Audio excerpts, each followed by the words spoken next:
मेरे प्यारे देशवासियों, नमस्कार। हम देख रहे हैं कि किस प्रकार से देश पूरी ताकत के साथ कोविड-19 के खिलाफ लड़ रहा है। पिछले 100 वर्षों में यह सबसे बड़ी महामारी है और इसी पैंडेमिक के बीच भारत ने अनेक प्राकृतिक आपदाओं का भी डटकर मुकाबला किया है। इस दौरान साइक्लोन अम्फान आया, साइक्लोन निसर्ग आया, अनेक राज्यों में बाढ़ आई, छोटे बड़े अनेक भूकंप आए, भूस्खलन हुए। अभी पिछले 10 दिनों में ही देश ने फिर 2 बड़े साइक्लोन्स का सामना किया। पश्चिमी तट पर साइक्लोन ताउते और पूर्वी कोस्ट पर साइक्लोन यास। इन दोनों चक्रवातों ने कई राज्यों को प्रभावित किया है। देश और देश की जनता इनसे पूरी ताकत से लड़ी और कम से कम जानहानि सुनिश्चित की।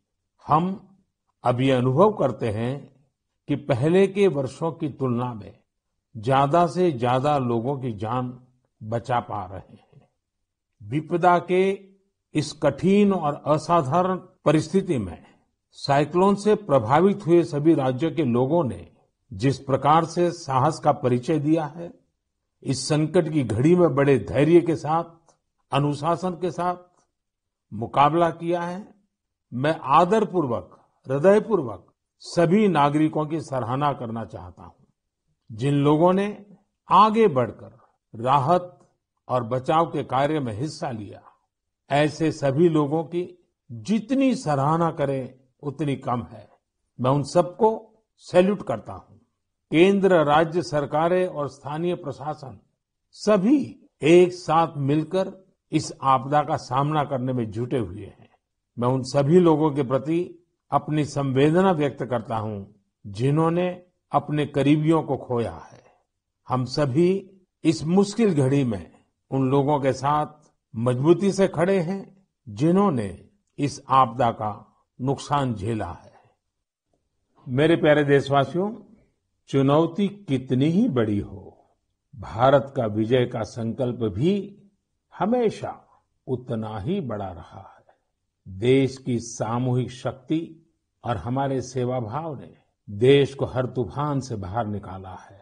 हाल के दिनों में हमने देखा है कि कैसे हमारे डॉक्टर्स, नर्सेस और फ्रंटलाइन वॉरियर्स, उन्होंने खुद की चिंता छोड़कर दिन रात काम किया और आज भी कर रहे हैं। इस सब के बीच कई लोग ऐसे भी हैं जिनकी कोरोना की सेकंड वेव से लड़ने में बहुत बड़ी भूमिका रही है। मुझसे मन की बात के कई श्रोताओं ने नमो ऐप पर और पत्र के द्वारा इन वॉरियर्स के बारे में चर्चा करने का आग्रह किया है। साथियों, जब सेकंड वेव आई, अचानक से ऑक्सीजन की मांग कई गुना बढ़ गई, तो बहुत बड़ा चैलेंज था। मेडिकल ऑक्सीजन का देश के दूर सुदूर हिस्सों तक पहुंचाना अपने आप में बड़ी चुनौती थी। ऑक्सीजन टैंकर ज्यादा तेज चले, छोटी सी भी भूल हो तो उसमें बहुत बड़े विस्फोट का खतरा होता है। इंडस्ट्रियल ऑक्सीजन का उत्पादन करने वाले काफी प्लांट देश के पूर्वी हिस्सों में हैं। वहां से दूसरे राज्यों में ऑक्सीजन पहुंचाने के लिए भी कई दिन का समय लगता है। देश के सामने आई इस चुनौती में देश की मदद की क्रायोजेनिक टैंकर चलाने वाले ड्राइवर्स ने, ऑक्सीजन एक्सप्रेस ने, एयरफोर्स के पायलट्स ने, ऐसे अनेकों लोगों ने युद्ध स्तर पर काम करके हजारों लाखों लोगों का जीवन बचाया। आज मन की बात में हमारे साथ ऐसे ही एक साथी जुड़ रहे हैं, यूपी के जौनपुर के रहने वाले श्रीमान दिनेश उपाध्याय जी। दिनेश जी, नमस्कार। सर जी, प्रणाम। सबसे पहले तो मैं चाहूंगा कि आप जरा अपने बारे में हमें जरूर बताइए। सर, हमारा नाम दिनेश बाबुलनाथ उपाध्याय है। मैं गांव हसनपुर, पोस्ट जमुआ, जिला जौनपुर का निवासी हूं सर। उत्तर प्रदेश से हैं? हाँ सर जी। और सर, हमारा एक लड़का है, 2 लड़की और औरत और माँ बाप। और आप क्या करते हैं? सर, मैं ऑक्सीजन का टैंकर चलाता हूं सर, लिक्विड ऑक्सीजन का। बच्चों की पढ़ाई ठीक से हो रही है? हाँ सर, बच्चों की पढ़ाई हो रही है, लड़कियां भी पढ़ रही हैं दोनों, और मेरा लड़का भी पढ़ रहा है ये सर। ऑनलाइन पढ़ाई भी ठीक से चलती है उनकी? हाँ सर, अच्छे ढंग से कर रहे हैं। अभी बच्चियां हमारी पढ़ रही हैं, ऑनलाइन में ही पढ़ रही हैं सर। सर 15 से 17 साल हो गया सर, मैं ऑक्सीजन का टैंकर चलाता हूँ सर। अच्छा, आप ये 15-17 साल से सिर्फ ऑक्सीजन लेके जाते हैं, तो सिर्फ ट्रक ड्राइवर नहीं है आप, एक प्रकार से लाखों का जीवन बचाने में लगे हैं। सर हमारा काम ही ऐसा है सर, ऑक्सीजन टैंकर का, कि हमारी जो कंपनी है आइनॉक्स कंपनी, वो भी हमारा लोग का बहुत ख्याल करती है। और हम लोग कहीं भी जाके ऑक्सीजन खाली करते हैं तो हमें बहुत खुशी मिलती है सर। लेकिन अभी कोरोना के समय में आपकी जिम्मेदारी बहुत बढ़ गई है।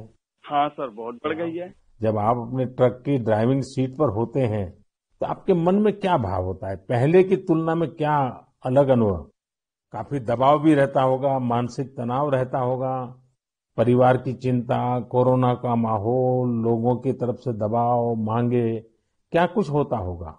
सर हमें कोई चिंता नहीं होता, हमें खाली यही होता है कि मैं अपना जो कर्तव्य कर रहा हूँ सर जी, वो हम टाइम पे लेके, अगर हमारे ऑक्सीजन से किसी को अगर जीवन मिलता है तो ये हमारे लिए बहुत गौरव की बात है। बहुत उत्तम तरीके से आप अपनी भावना व्यक्त कर रहे हो। अच्छा, ये बताइए, आज जब इस महामारी के समय लोग आपके काम के महत्व को देख रहे हैं, जो शायद पहले इतना नहीं समझा होगा, अब समझ रहे हैं, तो क्या आपके और आपके काम के प्रति उनके नजरिए में परिवर्तन आया है? हाँ सर जी, अभी पहले हम ऑक्सीजन के ड्राइवर कहीं भी जाम में इधर उधर फंसे रहते थे, लेकिन आज के डेट में प्रशासन ने भी हमारा लोग का बहुत हेल्प किया। और जहाँ भी हम जाते हैं, हम भी, हमारे अंदर से एक जिज्ञासा आती है, हम कितने जल्दी पहुंच के लोगों की जान बचाएं सर। चाहे खाना मिले चाहे न मिले, कुछ भी दिक्कत हो, लेकिन हम हॉस्पिटल पहुंचते हैं जब टैंकर लेके, और देखते हैं कि हॉस्पिटल वाले हम लोग को वी का इशारा करते हैं, उनके फैमिली लोग जिसके घर वाले एडमिट होते हैं। अच्छा, विक्ट्री का भी बताते हैं? हाँ सर, वी बताते हैं, कोई अंगूठा दिखाता है। हमको बहुत तसल्ली आती है हमारे जीवन में कि हमने कोई अच्छा काम जरूर किया है, जो मुझे ऐसा सेवा करने का अवसर मिला है सर। सारी थकान उतर जाती होगी। हाँ सर, हाँ सर।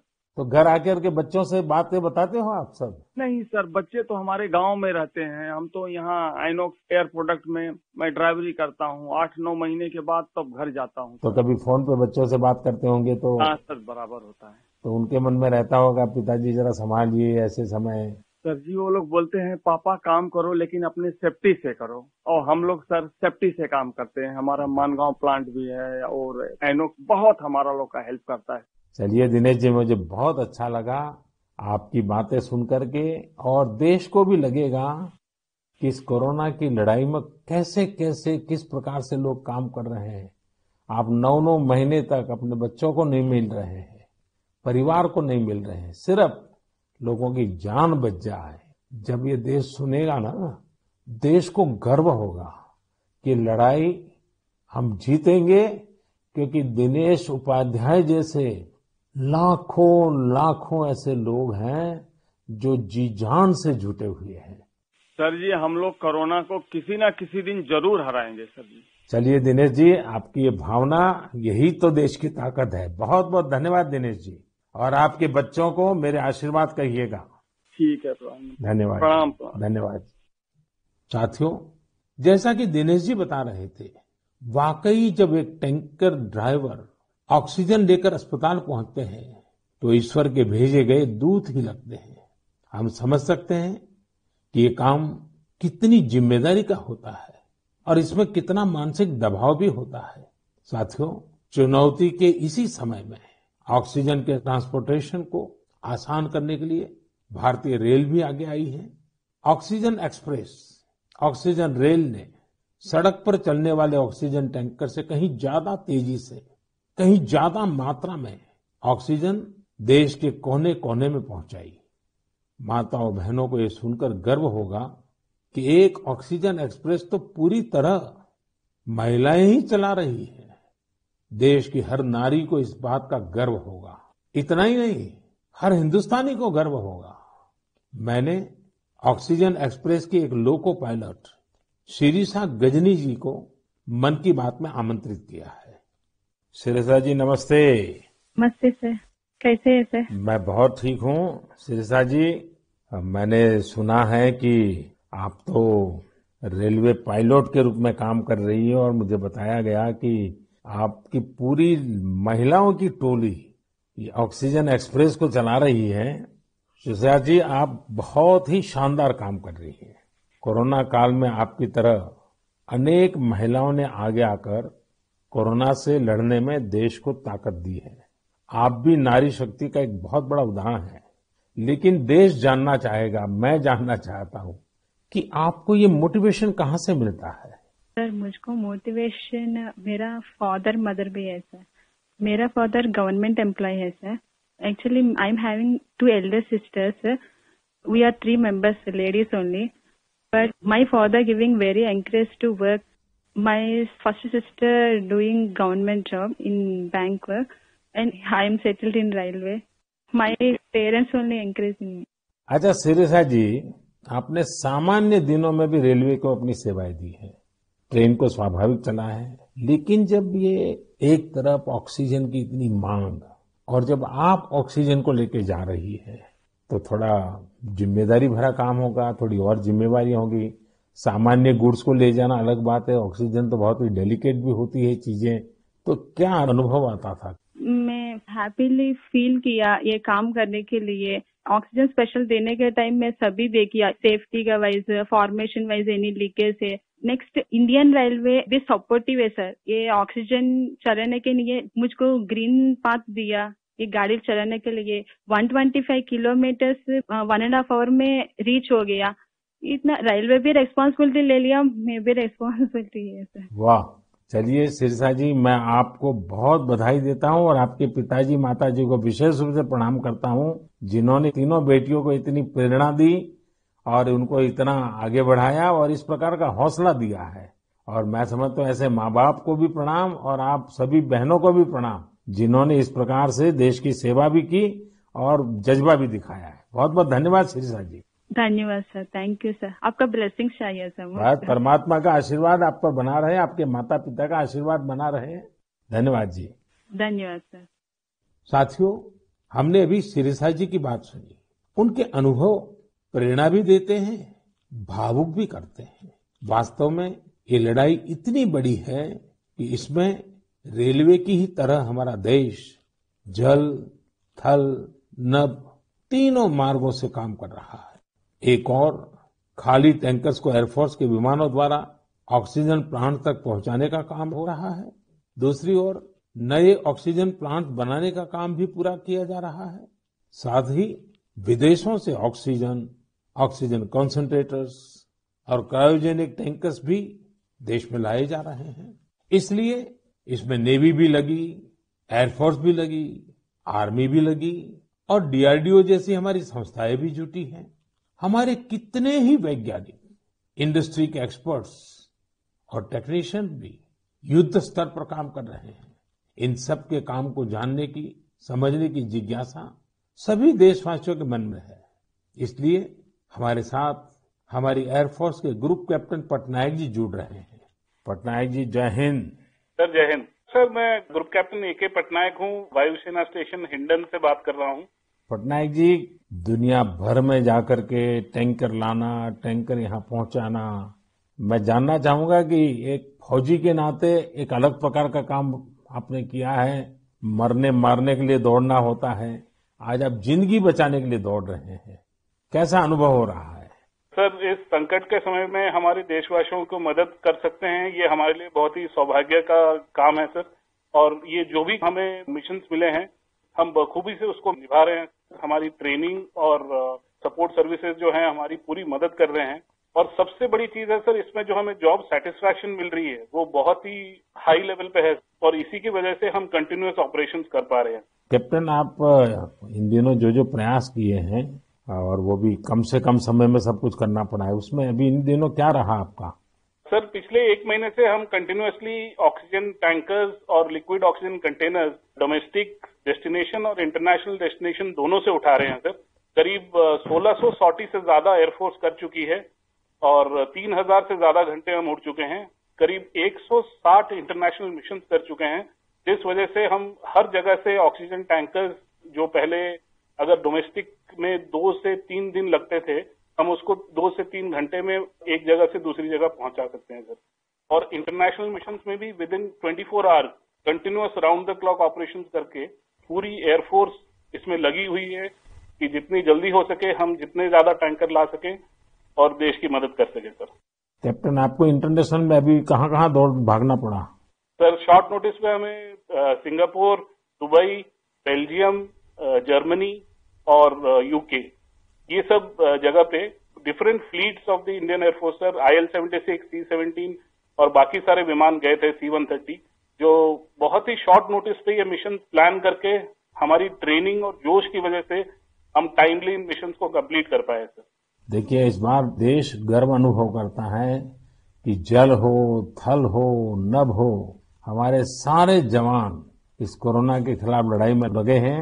और कैप्टन, आपने भी बहुत बड़ी जिम्मेवारी निभाई है, तो मैं आपको भी बहुत बधाई देता हूं। Sir thank you so much sir. हम अपनी पूरी कोशिश में जी जान के साथ लगे हुए हैं और मेरी बेटी भी मेरे साथ है सर, अदिति। अरे वाह! नमस्ते मोदी जी। नमस्ते बेटी, नमस्ते। अदिति, आप कितने साल की हैं? मैं 12 साल की हूँ और मैं क्लास 8 में पढ़ती हूँ। तो ये पिताजी बाहर जाते हैं, यूनिफॉर्म में रहते हैं। हाँ, उनके लिए मुझे बहुत प्राउड लगता है, बहुत गर्व महसूस होता है कि वो इतना सब महत्वपूर्ण काम कर रहे हैं। जो सारे कोरोना पीड़ित लोग हैं उनकी मदद इतनी ज्यादा कर रहे हैं और इतने सारे देशों से ऑक्सीजन टैंकर्स ला रहे हैं, कंटेनर्स ला रहे हैं। लेकिन बेटी तो पापा को बहुत मिस करती है ना? हाँ, मैं बहुत मिस करती हूँ उन्हें। वो आजकल ज्यादा घर पे रह भी नहीं पा रहे हैं क्योंकि इतने सारे इंटरनेशनल फ्लाइट्स में जा रहे हैं और कंटेनर्स और टैंकर्स उनके प्रोडक्शन प्लांट्स तक पहुंचा रहे हैं ताकि जो कोरोना पीड़ित लोग हैं उनको टाइमली ऑक्सीजन मिल सके और उनकी जान बच सके। तो बेटा, ये जो ऑक्सीजन के कारण लोगों की जान बचाने वाला काम तो अब घर घर में लोगों को पता चला है। जब तुम्हारे फ्रेंड सर्कल, तुम्हारे साथी स्टूडेंट जानते होंगे कि तुम्हारे पिताजी ऑक्सीजन की सेवा में लगे हैं, तो तुम्हारे प्रति भी बड़े आदर से देखते होंगे वो लोग। हाँ, मेरे सारे फ्रेंड्स भी बोलते हैं कि तुम्हारे पापा इतना ज्यादा इम्पोर्टेंट काम कर रहे हैं और तुम्हें भी बहुत प्राउड लगता होगा। और तब मुझे इतना ज्यादा गर्व अनुभव होता है। और मेरी जो सारी फैमिली है, मेरे नाना नानी, दादी, सब लोग भी मेरे पापा के लिए बहुत प्राउड है। मेरी मम्मी, और वो लोग भी डॉक्टर्स हैं, वो लोग भी दिन रात काम कर रहे हैं। और सारी आर्म फोर्सेस, मेरे पापा के सारे स्क्वाड्रन के अंकल्स और सारी जो फोर्सेस हैं, सब लोग, सारी सेना बहुत काम कर रही है। और मुझे यकीन है कि सबकी कोशिशों के साथ हम लोग कोरोना से ये लड़ाई जरूर जीतेंगे। हमारे यहाँ कहते हैं कि बेटी जब बोलती है ना, तो उसके शब्दों में सरस्वती विराजमान होती है। और जब अदिति बोल रही है कि हम जरूर जीतेंगे, तो एक प्रकार से ये ईश्वर की वाणी बन जाती है। अच्छा अदिति, अभी तो ऑनलाइन पढ़ती होगी? हाँ, अभी तो हमारे सारे ऑनलाइन क्लासेस चल रहे हैं और अभी हम लोग घर पे भी सारे फुल प्रिकॉशंस ले रहे हैं। और कहीं अगर बाहर जाना है तो फिर डबल मास्क पहन के और सब कुछ सारे प्रिकॉशंस और पर्सनल हाइजीन मेंटेन कर रहे हैं, सब चीजों का ध्यान रख रहे हैं। अच्छा बेटा, तुम्हारी क्या हॉबीज है, क्या पसंद है? मेरी हॉबीज हैं कि मैं स्विमिंग और बास्केटबॉल करती हूँ, पर अभी तो वो थोड़ा बंद हो गया है। और इस लॉकडाउन और कोरोना वायरस के दौरान मैंने बेकिंग और कुकिंग का बहुत ज्यादा मुझे शौक है। और मैं अभी सारे बेकिंग और कुकिंग करके, जब पापा इतना सारा काम करके आते हैं तो मैं उनके लिए कुकीज और केक बनाती हूँ। वाह वाह वाह! चलिए बेटा, बहुत दिनों के बाद तुम्हें पापा के साथ समय बिताने का मौका मिला है, बहुत अच्छा लगा।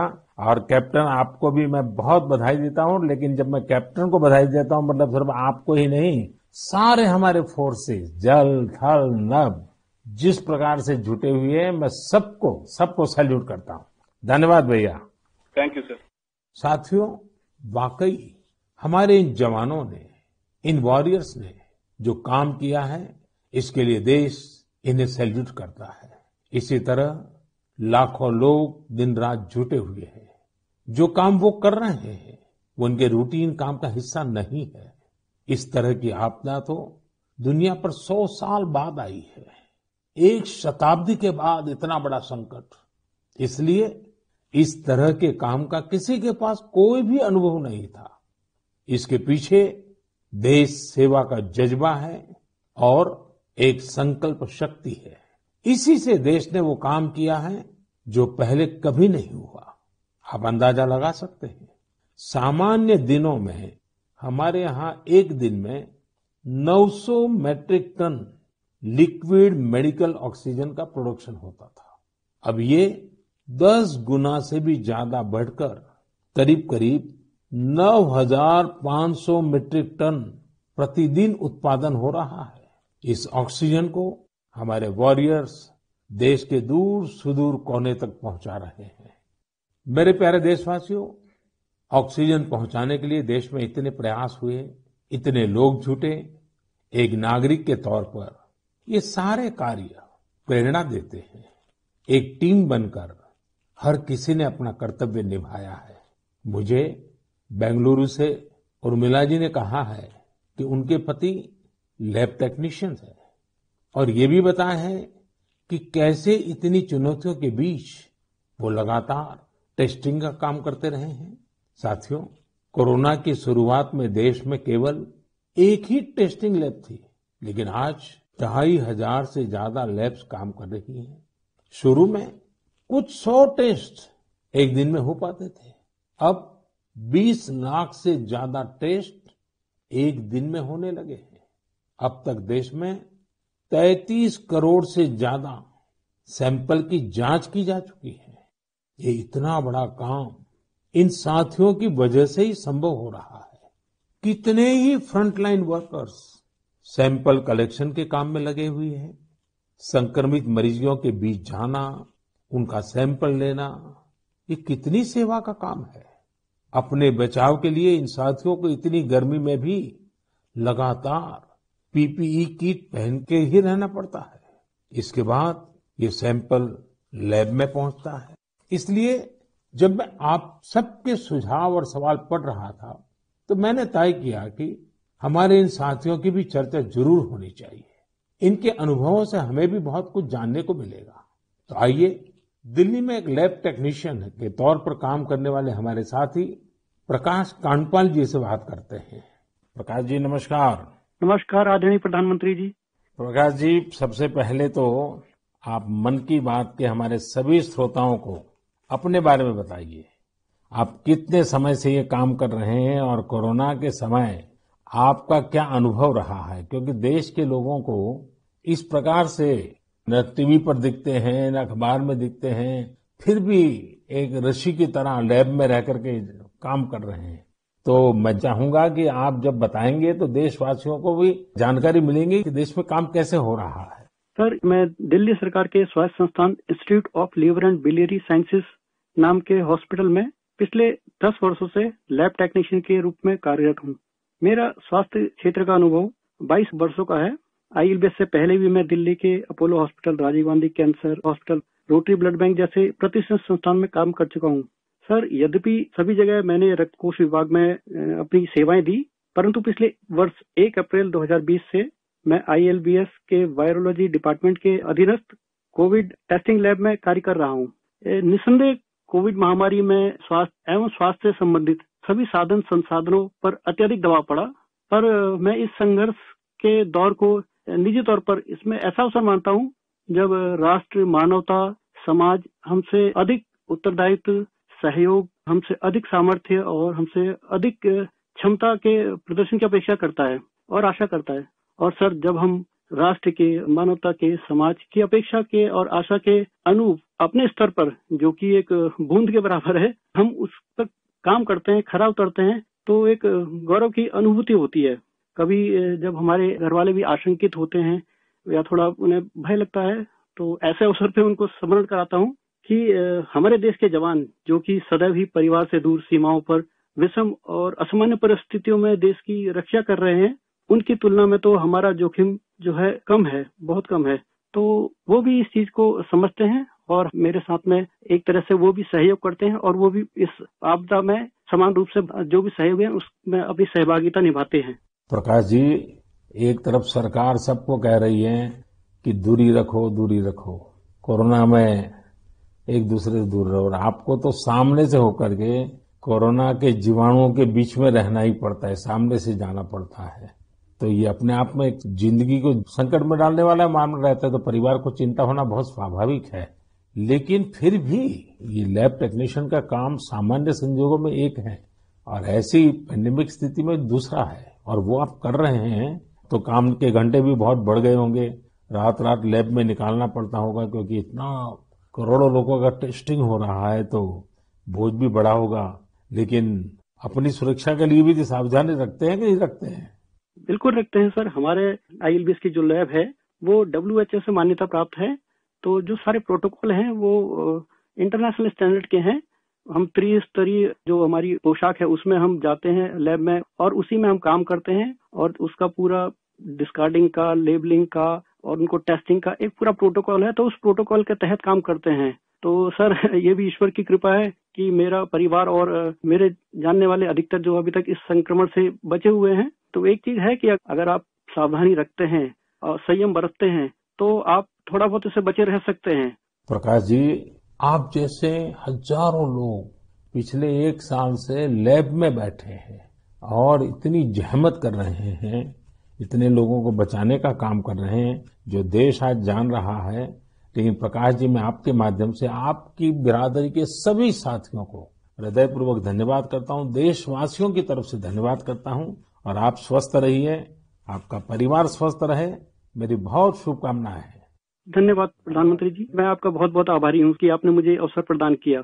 धन्यवाद भैया।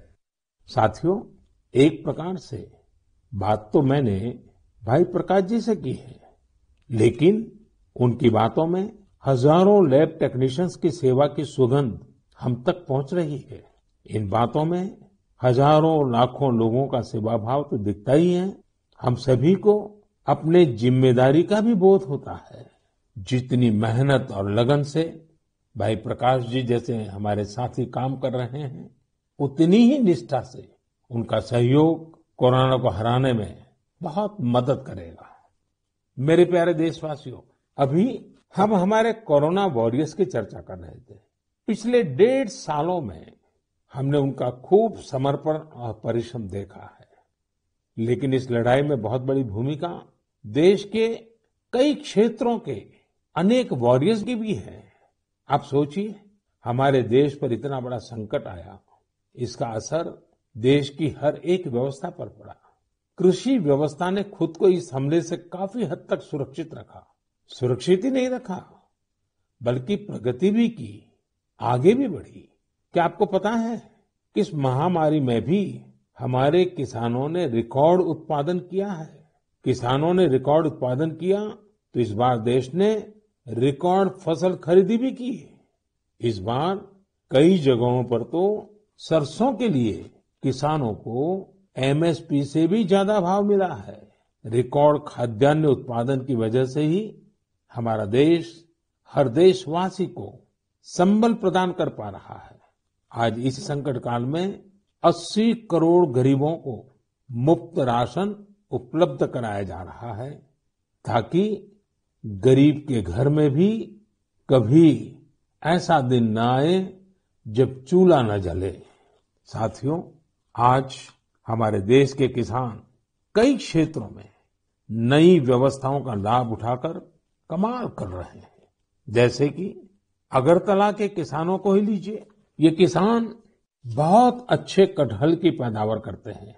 इनकी मांग देश विदेश में हो सकती है, इसलिए इस बार अगरतला के किसानों के कटहल रेल के जरिए गुवाहाटी तक लाए गए। गुवाहाटी से अब ये कटहल लंदन भेजे जा रहे हैं। ऐसे ही आपने बिहार की शाही लीची का नाम भी सुना होगा। 2018 में सरकार ने शाही लीची को GI टैग भी दिया था, ताकि इसकी पहचान मजबूत हो और किसानों को ज्यादा फायदा हो। इस बार बिहार की ये शाही लीची भी हवाई मार्ग से लंदन भेजी गई है।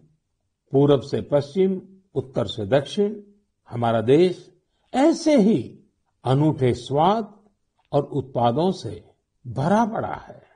दक्षिण भारत में विजयनगरम के आम के बारे में आपने जरूर सुना होगा, अब भला ये आम कौन नहीं खाना चाहेगा। इसलिए अब किसान रेल सैकड़ों टन विजयनगरम आम दिल्ली पहुंचा रही है। दिल्ली और उत्तर भारत के लोगों को विजयनगरम आम खाने को मिलेगा और विजयनगरम के किसानों को अच्छी कमाई होगी। किसान रेल अब तक करीब करीब 2 लाख टन उपज का परिवहन कर चुकी है। अब किसान बहुत कम कीमत पर फल, सब्जियां, अनाज देश के दूसरे सुदूर हिस्सों में भेज पा रहा है। मेरे प्यारे देशवासियों, आज 30 मई को हम मन की बात कर रहे हैं और संयोग से ये सरकार के 7 साल पूरे होने का भी समय है। इन वर्षों में देश सबका साथ, सबका विकास, सबका विश्वास के मंत्र पर चला है। देश की सेवा में हर क्षण समर्पित भाव से हम सभी ने काम किया है। मुझे कई साथियों ने पत्र भेजे हैं और कहा है कि मन की बात में 7 साल की हमारी आपकी इस साझी यात्रा पर भी चर्चा करूं। साथियों, इन 7 वर्षों में जो कुछ भी उपलब्धि रही है वो देश की रही है, देशवासियों की रही है। कितने ही राष्ट्रीय गौरव के क्षण हमने इन वर्षों में साथ मिलकर अनुभव किए हैं। जब हम ये देखते हैं कि अब भारत दूसरे देशों की सोच और उनके दबाव में नहीं, अपने संकल्प से चलता है, तो हम सबको गर्व होता है। जब हम देखते हैं कि अब भारत अपने खिलाफ साजिश करने वालों को मुंहतोड़ जवाब देता है, तो हमारा आत्मविश्वास और बढ़ता है। जब भारत राष्ट्रीय सुरक्षा के मुद्दों पर समझौता नहीं करता, जब हमारी सेनाओं की ताकत बढ़ती है, तो हमें लगता है कि हाँ, हम सही रास्ते पर हैं। साथियों, मुझे कितने ही देशवासियों के संदेश, उनके पत्र देश के कोने कोने से मिलते हैं। कितने ही लोग देश को धन्यवाद देते हैं कि 70 साल बाद उनके गांव में पहली बार बिजली पहुंची है। उनके बेटे बेटियां उजाले में, पंखे में बैठ करके पढ़ रहे हैं। कितने ही लोग कहते हैं कि हमारा भी गांव अब पक्की सड़क से शहर से जुड़ गया है। मुझे याद है, एक आदिवासी इलाके से कुछ साथियों ने मुझे संदेश भेजा था कि सड़क बनने के बाद पहली बार उन्हें ऐसा लगा कि वो भी बाकी दुनिया से जुड़ गए हैं। ऐसे ही कहीं कोई बैंक खाता खोलने की खुशी साझा करता है, तो कोई अलग अलग योजनाओं की मदद से जब नया रोजगार शुरू करता है, तो उस खुशी में मुझे भी आमंत्रित करता है। प्रधानमंत्री आवास योजना के तहत घर मिलने के बाद गृह प्रवेश के आयोजन में कितने ही निमंत्रण मुझे हमारे देशवासियों की ओर से लगातार मिलते रहते हैं। इन 7 सालों में आप सबकी ऐसी करोड़ों खुशियों में मैं शामिल हुआ हूं। अभी कुछ दिन पहले ही मुझे गांव से एक परिवार ने जल जीवन मिशन के तहत घर में लगे पानी के नल की एक फोटो भेजी। उन्होंने इस फोटो का कैप्शन लिखा था, मेरे गांव की जीवन धारा। ऐसे कितने ही परिवार हैं। आजादी के बाद 7 दशकों में हमारे देश के केवल 3.5 करोड़ ग्रामीण घरों में ही पानी के कनेक्शन थे, लेकिन पिछले 21 महीनों में ही 4.5 करोड़ घरों को साफ पानी के कनेक्शन दिए गए हैं। इनमें से 15 महीने तो कोरोना काल के ही थे। इसी तरह का एक नया विश्वास देश में आयुष्मान योजना से भी आया है। जब कोई गरीब मुफ्त इलाज से स्वस्थ होकर घर आता है, तो उसे लगता है कि उसे नया जीवन मिला है। उसे भरोसा होता है कि देश उसके साथ है। ऐसे कितने ही परिवारों का आशीर्वचन, करोड़ों माताओं का आशीर्वाद लेकर हमारा देश मजबूती के साथ विकास की ओर अग्रसर है। साथियों, इन 7 सालों में भारत ने डिजिटल लेन देन में दुनिया को नई दिशा दिखाने का काम किया है। आज किसी भी जगह जितनी आसानी से आप चुटकियों में डिजिटल पेमेंट कर देते हैं, वो कोरोना के समय में भी बहुत उपयोगी साबित हो रहा है। आज स्वच्छता के प्रति देशवासियों की गंभीरता और सतर्कता बढ़ रही है। हम रिकॉर्ड सैटेलाइट भी प्रक्षेपित कर रहे हैं और रिकॉर्ड सड़कें भी बना रहे हैं। इन 7 वर्षों में ही देश के अनेकों पुराने विवाद भी पूरी शांति और सौहार्द से सुलझाए गए हैं। पूर्वोत्तर से लेकर कश्मीर तक शांति और विकास का एक नया भरोसा जगा है। साथियों, क्या आपने सोचा है ये सब काम जो दशकों में भी नहीं हो सके, इन 7 सालों में कैसे हुए? ये सब इसलिए संभव हुआ क्योंकि इन 7 सालों में हमने सरकार और जनता से ज्यादा एक देश के रूप में काम किया, एक टीम के रूप में काम किया, टीम इंडिया के रूप में काम किया। हर नागरिक ने देश को आगे बढ़ाने में एकाध कदम आगे बढ़ाने का प्रयास किया है। हाँ, जहां सफलताएं होती हैं, वहां परीक्षाएं भी होती हैं। इन 7 सालों में हमने साथ मिलकर ही कई कठिन परीक्षाएं भी दी है और हर बार हम सभी मजबूत होकर निकले हैं। कोरोना महामारी के रूप में इतनी बड़ी परीक्षा तो लगातार चल रही है। ये तो एक ऐसा संकट है जिसने पूरी दुनिया को परेशान किया है। कितने ही लोगों ने अपनों को खोया है। बड़े बड़े देश भी इसकी तबाही से बच नहीं सके हैं। इस वैश्विक महामारी के बीच भारत सेवा और सहयोग के संकल्प के साथ आगे बढ़ रहा है। हमने पहली वेव में भी पूरे हौसले के साथ लड़ाई लड़ी थी। इस बार भी वायरस के खिलाफ चल रही लड़ाई में भारत विजयी होगा। 2 गज की दूरी, मास्क से जुड़े नियम हो या फिर वैक्सीन, हमें ढिलाई नहीं करनी है। यही हमारी जीत का रास्ता है। अगली बार जब हम मन की बात में मिलेंगे तो देशवासियों के कई और प्रेरणादायक उदाहरणों पर बात करेंगे और नए विषयों पर चर्चा करेंगे। आप अपने सुझाव मुझे ऐसे ही भेजते रहिए। आप सभी स्वस्थ रहिए, देश को इसी तरह आगे बढ़ाते रहिए। बहुत बहुत धन्यवाद।